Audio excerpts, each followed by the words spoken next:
Assalamualaikum dan salam sejahtera. Saya Jasmine Abu Bakar dan ini Awani 7.45 dan ini antara tumpuan yang kami bawakan untuk anda pada malam ini. Fahaman beri duit kepada pengundi adalah sedekah, itu rasuah, kata PM. Beri duit itu sedekah, PAS beri penjelasan Zaid yang salah. Bakar Al-Quran, fahaman sangat jijik, Malaysia kutuk tindakan Islamofobia. Trend penurunan pesakit COVID-19 menurun 8% bagi tempoh seminggu.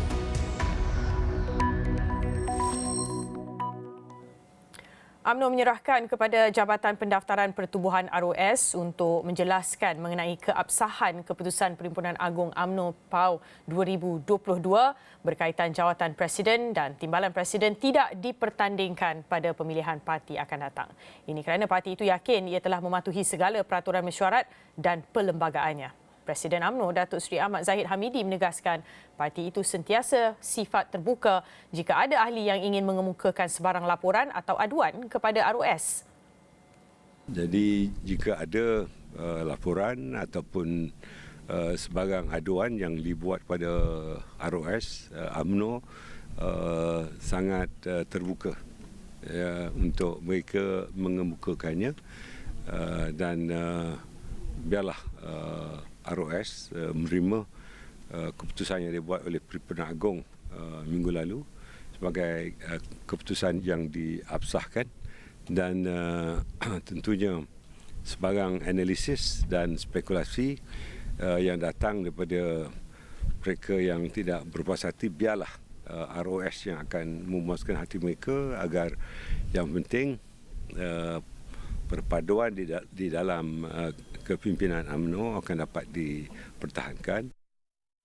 Katanya UMNO juga telah mengemukakan kepada ROS mengenai keputusan Perhimpunan Agung UMNO 2022 seperti yang dikehendaki oleh Akta Pertubuhan 1966.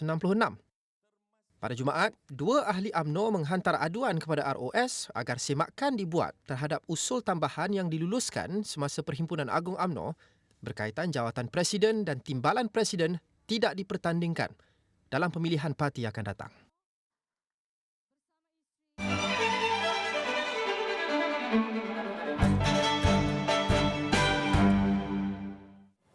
Aliran trafik mulai sesak di beberapa kawasan terutamanya di Lebuh Raya Karak. Selepas rata-rata warga kota mula pulang selepas sambutan Tahun Baru Cina semalam. Kita ikuti perkembangan laporan trafik sebersedikit dengan Faris Azman yang berada di Plaza Tol Gombak. Jadi Faris hari ini membuat tinjauan di sana. Jadi bagaimana agaknya perjalanan trafik pada ketika ini, kerana saya pasti selepas makan malam ramai lagi yang nak balik ke kampung dan balik semula ke Kota Raya.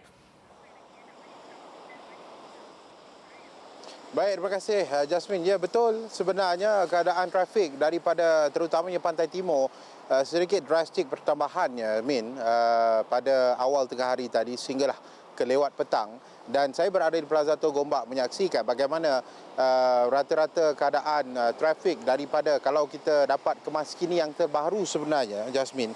Trafik sesak dan juga perlahan di hala barat iaitu KL ke Karak, kilometer 14.9, kilometer ke 76.7, iaitu dari Karak ke Bentong, Bentong ke Lentang, Bukit Tinggi ke Lentang dan juga Gombak berikutan dengan pertambahan kenderaan seperti di belakang ini. Kalau kita daripada ibu kota sebenarnya Jasmine hendak pergi ke Pantai Timur tidaklah begitu sesak, tetapi keadaannya berbeza di sebelah Pantai Timur. Kalau kita tahu daripada Kelantan, Terengganu juga Pahang mengikut laluan ataupun lebuh raya LPT, lebuh raya menggunakan Adi Berhad ini sehinggalah ke Plaza Tol Gombak ini sedikit perlahan dan trafiknya berikutan bilangan kenderaan yang bertambah sejak awal tengah hari tadi.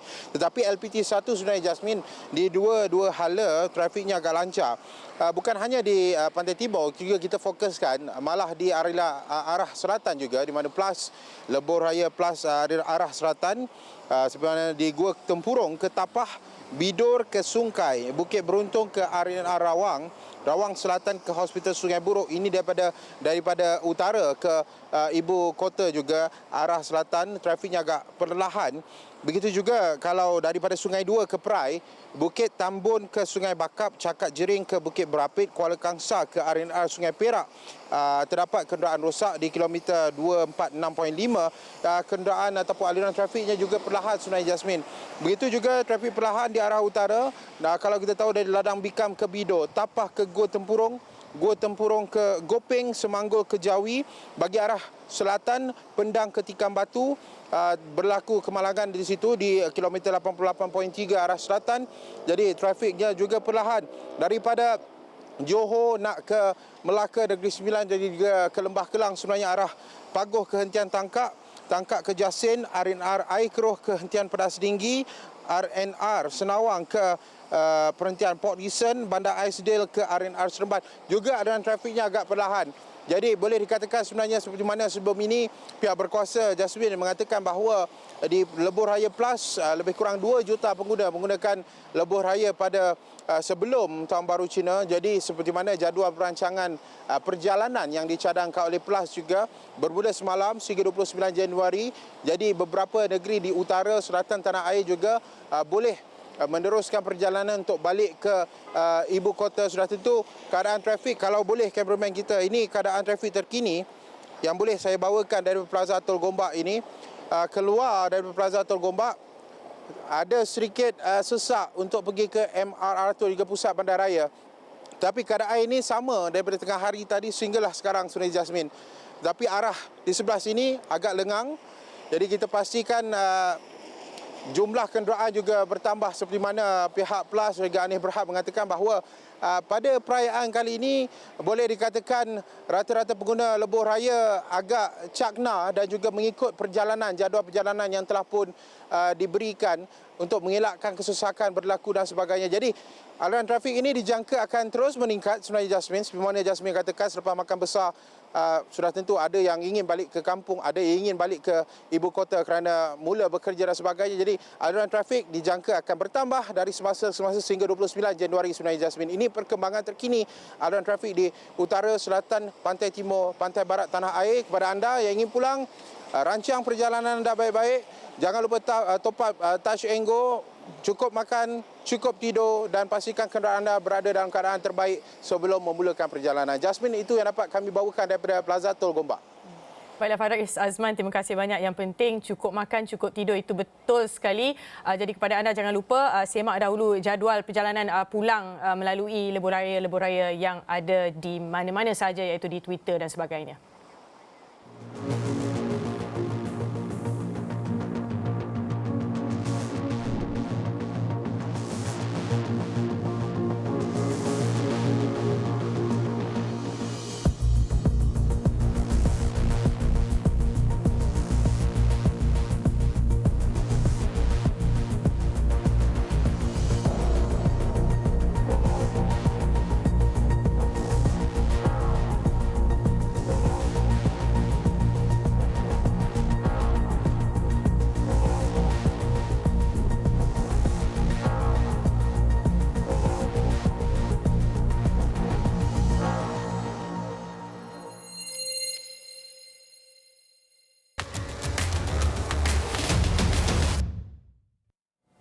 Jumlah kemasukan pesakit COVID-19 di fasiliti kesihatan menunjukkan tren penurunan sebanyak 86% bagi tempoh 15 hingga 21 Januari.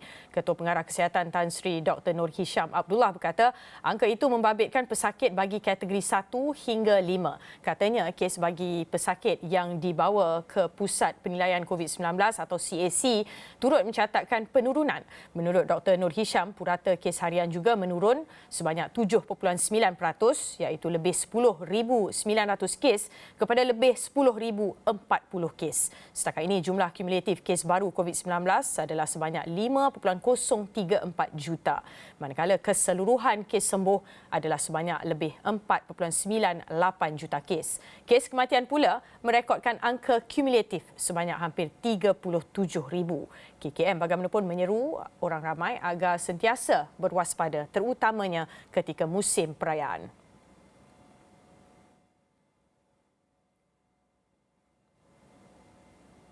Ini pula jangkitan baru COVID-19 dalam negara kekal berada di bawah 500 kes untuk 15 hari berturut-turut. Pada Ahad, jumlah kes naik sedikit ke 309 berbanding 293 kes pada hari sebelumnya. Portal KKM Now turut memaklumkan tiada kematian dilaporkan berkaitan dengan COVID-19. Sementara itu, kes aktif yang dilaporkan pada Ahad turun kepada lebih 10,300 kes. Dan daripada jumlah itu, hampir 10,000 kes atau 96.2% menjalani kuarantin di rumah.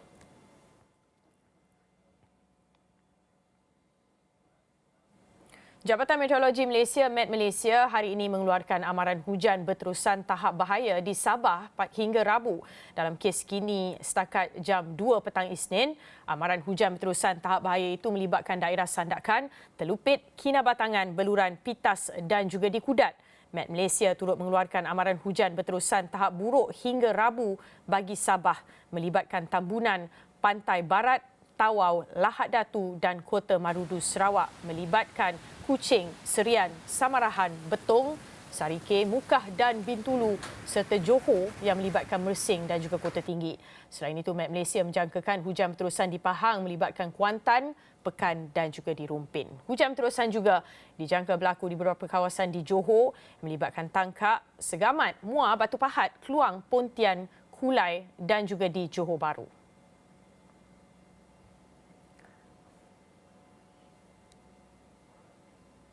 Seorang peniaga terpaksa menanggung kerugian kira-kira RM90,000 selepas wakaf dan benteng konkrit yang dibinanya musnah akibat hakisan pantai yang berlaku di Kampung Penarik Setio.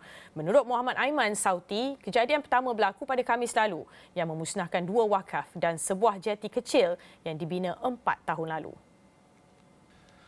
Menurutnya, benteng konkrit sepanjang 50 meter yang dibina sejak 7 tahun lalu juga turut musnah selepas dibadai ombak besar pada Jumaat.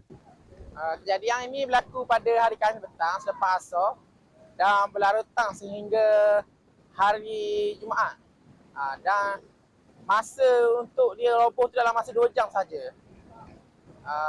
Kerugian kami untuk pondok saja dalam RM50,000 dan untuk benteng yang menghalang ombak dalam RM40,000. Katanya insiden itu pertama kali ditempuhi mereka sejak restoran tersebut beroperasi 7 tahun lalu. Bagaimanapun, Muhammad Aiman bersyukur kejadian tidak melibatkan kecederaan kepada pelanggan dan juga pekerja restoran. Muhammad Aiman berkata pembinaan benteng yang musnah ditelan ombak itu akan dilakukan apabila musim monsun timur laut berakhir.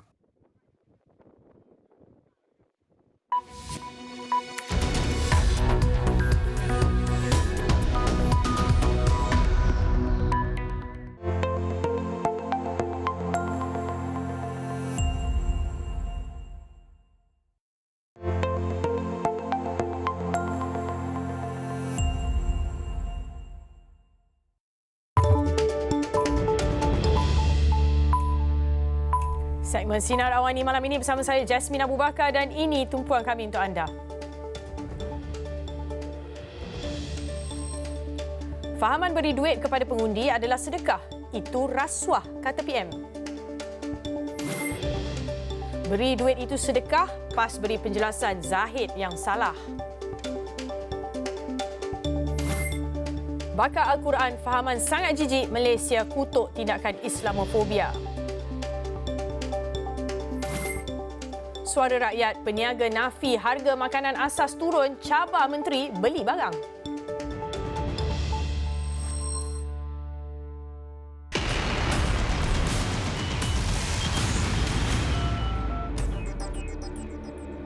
Sinar Awani malam ini dimulakan dengan laporan ini terlebih dahulu. Johor, Melaka, Negeri Sembilan, Pahang, Perak dan Selangor berisiko dilanda banjir kilat dalam tempoh 24 jam jika berlaku hujan lebat atau ribut petir yang signifikan menurut Pusat Ramalan dan Amaran Banjir Negara PRABN, Jabatan Pengairan dan Saliran JPS.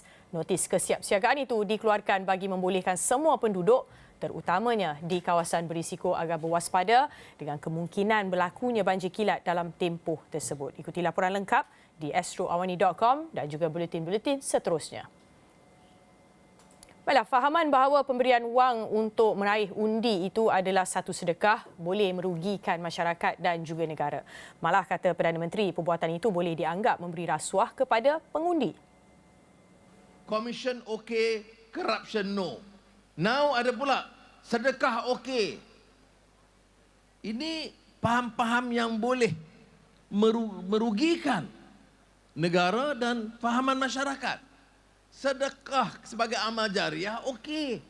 Tapi sedekah untuk dapat undi pilihan raya itu artinya corruption. Sebab itu saya tekankan negara ini mampu naik balik. Saya percaya dan yakin Malaysia punyai potensi yang cukup baik untuk diangkat semula sebagai negara maju di rantau kita. Syaratnya apa saudara? Hentikan sikap perangai sama ada pimpinan politik atau pejabat awam peringkat tinggi atau badan-badan penguasaan. Mesti dan wajib hentikan amalan rompakan kekayaan negara. Pada Sabtu, Presiden PAS Tan Sri Abdul Hadi Awang mempertahankan tindakan segelintir individu yang memberikan wang kepada pengundi semasa pilihan raya umum ke-15 dengan mendakwanya sebagai sedekah. Beliau berkata pemberian tersebut adalah hak orang awam yang ingin memberikan sumbangan. Sumbangan orang awam yang disebut oleh Presiden PAS Tan Sri Abdul Hadi Awang tiada kaitan dengan calon, wakil atau parti itu sendiri. Ketua Penerangan PAS Pusat Khairul Nizam Kirudin berkata kenyataan Hadi itu telah dipetik oleh Presiden UMNO Datuk Seri Ahmad Zahid Hamidi secara bercanggah dengan ucapan dan makna sebenar yang mahu disampaikan. Menurut Khairul Nizam, Presiden PAS menyebut bahawa undang-undang pilihan raya tidak membenarkan calon dan wakil calon memberikan sumbangan kepada pengundi. Tetapi jika ada individu yang hendak memberikan sumbangan, itu terpulang kepada mereka. Malah tambahnya, sumbangan orang awam itu tiada kaitan dengan calon, wakil calon atau PAS sebagai sebuah parti yang bertanding. Khairul Nizam menegaskan PAS tidak pernah mengamalkan sebarang bentuk politik wang atau sogokan rasuah kepada pengundi. Katanya ini berbeza dengan pihak lain yang terkenal dengan amalan politik wang sama ada dalam pemilihan parti maupun pilihan raya dan tiada keabsahan moral untuk membangkitkan perkara ini. Pada Ahad, Ahmad Zahid menasihati golongan ulama politik supaya tidak sesuka hati menukar hukum dan fatwa agama. Beliau berkata demikian ketika mengulas mengenai kenyataan Hadi yang berkata wang tunai yang diterima sewaktu kempen pilihan raya adalah satu sedekah. Kepelbagaian kaum di negara ini wajar dijadikan pengukur kepada penyatuan dan bukan ruang untuk mencipta pemisah. Timbalan Perdana Menteri Datuk Seri Ahmad Zahid Hamidi berkata perpaduan harus dijalin menerusi silang budaya bagi melahirkan masyarakat yang lebih memahami. Kerajaan perpaduan sememangnya meraihkan kepelbagaian bangsa untuk membina Malaysia yang lebih harmoni. Semua bangsa hendaklah memahami budaya yang berbeza, agama yang berbeza, bahasa yang berbeza dan cara menyantuni ini akan melahirkan masyarakat yang benar-benar berpadu. Kita tidak mahu perbezaan-perbezaan ini menyebabkan garis pemisah antara pelbagai kaum, agama, bahasa dan budaya. Kita mahu perbezaan ini menjadi elemen penting kepada penyatuan rakyat Malaysia keseluruhannya. Beliau berkata demikian sewaktu berucap pada majlis sambutan Tahun Baharu Cina di kediaman keluarga angkatnya di Simpang 4 Hutan Melintang pada Isnin. Beliau yang juga ahli Parlimen Bagan Datuk itu mengakui tidak terlepas mengunjungi keluarga angkatnya setiap tahun sewaktu perayaan. Tambahnya sambutan tahun ini lebih meriah berbanding sebelumnya berikutan pelbagai sekatan COVID-19. Kira-kira 1,000 pengunjung dilihat hadir memeriahkan majlis.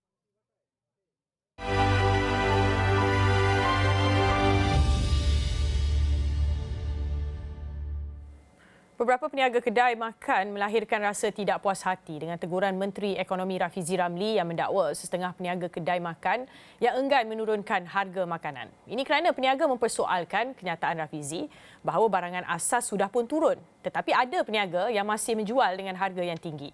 Ini suara peniaga ketika Esrawani melakukan tinjauan sekitar Kampung Baru dan juga di Ampang.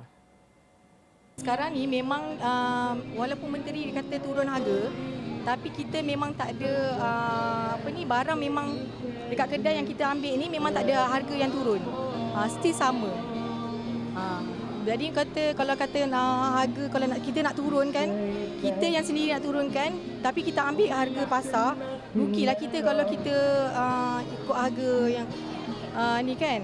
Jadi kita tak boleh nak turunkan harga lah. Kita ikut harga pasaran. Barang mana ada turun. Sekarang dulu sebelum PKP susu satu karton 105 kita orang beli. Sekarang susu RM145. Dengan Milo 2 kilo dulu RM33, sekarang dah RM39.5. Milo 2 kilo. Nescafe dah berapa dah? Yang 500 gram tu dulu 34, sekarang dah 44. Macam mana kita nak turun barang? Apa yang barang yang turun? Dah memang tak turun. Once goes down or goes up, never goes down. Itu harga untuk saya minuman dan macam bahan mentah. Nescafe hari ini dengan compare last year, satu peti Nescafe naik RM100 daripada RM381. Last year saya beli satu peti Nescafe 500 gram, satu contoh 500 gram satu peti. Last year saya beli memang dalam 12 last year lah RM381, tapi hari ini beli RM480 satu peti. Sebagai yang membeli barang tak turun pun, saya beli harga sama je. Barang mentah bagi saya sama je. Dari dulu sampai sekarang, saya beli sama je. Yang saya tahu ada peningkatan harga ikan mahal. Kadang-kadang memang tak sampai hati nak jual kepada pelanggan. Kalau kita beli ikan pun sekilo dah RM20. Takkan kita nak jual bila dah masak seekor RM5. Mesti kita nak jual harga yang lebih. Untuk keuntungan kita kan, untuk kita gunakan bahan-bahan untuk masak tu banyak, bukan semata-mata harga ikan saja.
Tindakan ahli politik Sweden Denmark Rasmus Paludan membakar senaskah Al-Quran di Stockholm, Sweden baru-baru ini disifatkan sebagai sangat jijik. Menteri Luar Datuk Seri Zamri Abdul Kadir berkata perbuatan tersebut juga melampaui batas persefahaman dan hormat menghormati dalam kehidupan beragama di seluruh dunia. Justru katanya Malaysia sekali lagi mengulangi pendirian mengutuk sekeras-kerasnya tindakan Islamofobia seperti itu. Kita juga melihat ianya sebagai satu tindakan yang sangat jijik kerana apa yang berlaku, masalah dalaman Sweden dengan sebuah negara yang lain yang tidak sewajarnya membawa agama menjadi faktor pertikaian antara negara, dan ini jelas menunjukkan satu tindakan yang bersifat ganas, ekstrim dan barbarik yang tidak dapat diterima oleh mana-mana manusia ataupun negara yang bertamadun, yang perlu menghormati dari segi kebebasan beragama. Mengulas lanjut, katanya apa yang dilakukan jelas satu lagi langkah untuk menanam kebencian dan provokasi yang boleh mencetuskan ketidakstabilan di seluruh dunia. Apa yang lebih membimbangkan katanya ialah perbuatan ekstrim Rasmus itu langsung tidak dihentikan oleh pihak berkuasa Sweden. Terdahulu Rasmus yang juga ketua parti sayap kanan Denmark, Stram Kurs, mendapat kebenaran membakar Al-Quran pada Sabtu di luar kedutaan Turki di Stockholm yang mencetuskan kemarahan dunia Islam. Polis Los Angeles County mengesahkan tiada suspek lain yang terlibat dalam insiden tembakan di sebuah premis perniagaan di Monterey Park, California ketika sambutan Tahun Baru Cina pada hujung minggu lalu. Ia hasil siasatan selepas suspek yang terlibat dalam insiden itu ditemui mati akibat bunuh diri apabila kenderaannya diserbu polis. Sheriff Los Angeles County Robert Luna yang mengesahkan perkara itu memaklumkan motif suspek Hu Ken Tran, 72 tahun, bagaimanapun tidak diketahui. White van entered a shopping center parking lot. When officers exited their patrol vehicle to contact the occupant, they heard one gunshot coming from within the van. The suspect has been identified as Hu Can Tran, and the way that's spelled is H-U-U, middle name C-A-N, last name T-R-A-N. He is a 72-year-old male Asian. I can confirm that there are no outstanding suspects from the mass shooting incident that occurred in the city of Monterey Park. Dalam kejadian pada Sabtu, 10 individu terkorban selepas seorang lelaki melepaskan tembakan ketika ribuan penduduk sedang meraihkan sambutan Tahun Baharu Cina di Monterey Park. Sejurus selepas kejadian, polis menyiarkan poster suspek yang diambil daripada rakaman kamera litar tertutup CCTV. Pihak berkuasa turut menyiasat serangan itu dengan satu lagi serangan yang berlaku di sebuah dewan berhampiran selang 20 minit selepas kejadian. Sementara itu di Seattle, kemeriahan sambutan Tahun Baru Cina sedikit sebanyak menimbulkan rasa takut buat penduduk yang menyambutnya. Menurut mereka, insiden yang dianggap sebagai jenayah kemanusiaan ini tidak sepatutnya berlaku di zaman moden selain mempersoalkan sifat toleransi antara kaum dan agama yang membimbangkan. Dalam insiden berkaitan, Presiden Amerika Syarikat Joe Biden telah mengarahkan Biro Penyiasatan Persekutuan atau FBI agar membantu pihak polis dalam melengkapkan siasatan. Just feel sad. At the same time, we lost many people. I mean, everywhere in the United States, there's gun violence everywhere. It's not only based on a certain state or a certain area. And, it's hard to celebrate it's supposed to be a happy New Year, Lunar New Year, but at the same time, we have the things in the back of our head that we have to watch out for these things. I feel this kind of just like heaviness and I think exhaustion because it's something that's been happening already for 2 years, at least even more so.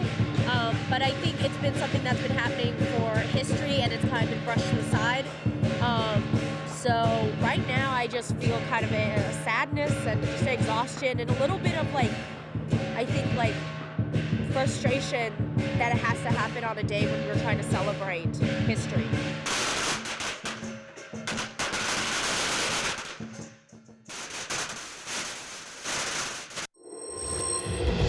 Pada kembali nanti, China tingkatkan kesiapsiagaan peningkatan kes COVID-19.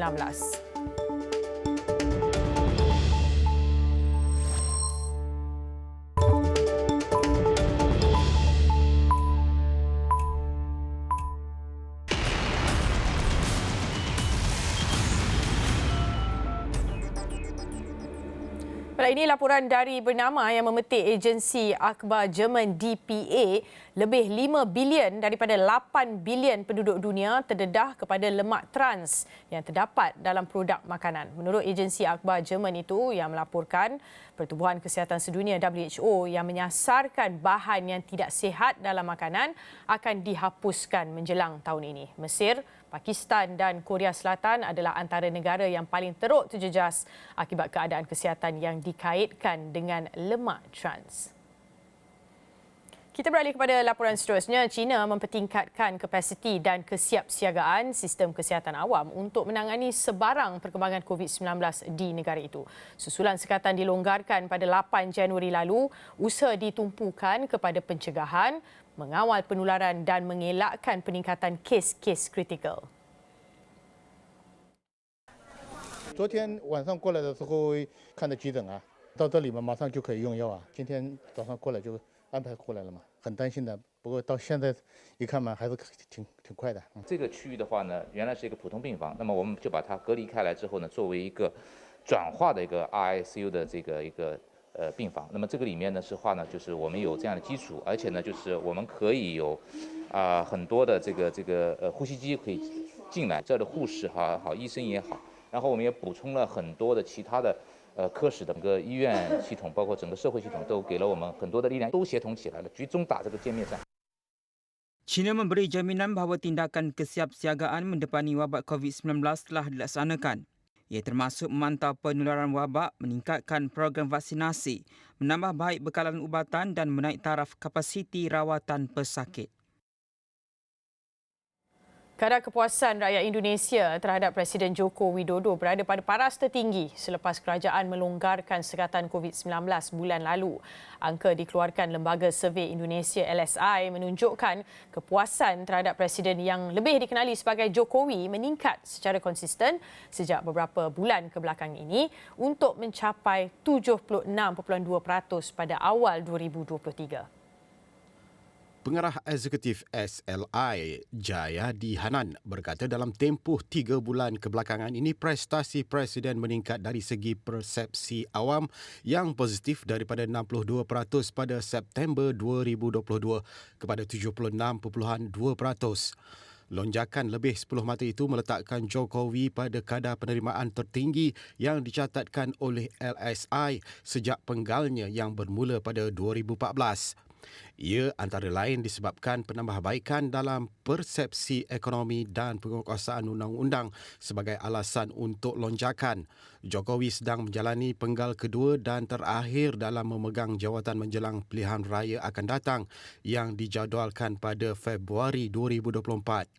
Tinjauan mendapati Gubernur Jawa Tengah Ganjar Pranowo adalah calon pilihan untuk menggantikan Jokowi walaupun pencalonannya masih belum diumumkan. Calon utama lain adalah Menteri Pertahanan Prabowo Subianto dan bekas Gubernur Jakarta Anies Baswedan yang kedua-duanya mengumumkan hasrat untuk bertanding. Laporan itu tadi mengakhiri Awani 7.45 dan Sinar Awani ikuti secara langsung liputan mengenai pantau kerajaan baru serta info berkaitan di halaman Mikro Interaktif di astroawani.com sekarang dan segala maklumat lain dalam astroawani.com juga di aplikasi kami. Terima kasih kerana menonton saluran berita paling dipercayai di Malaysia. Saya Jasmine Abu Bakar. Assalamualaikum. Kita jumpa lagi.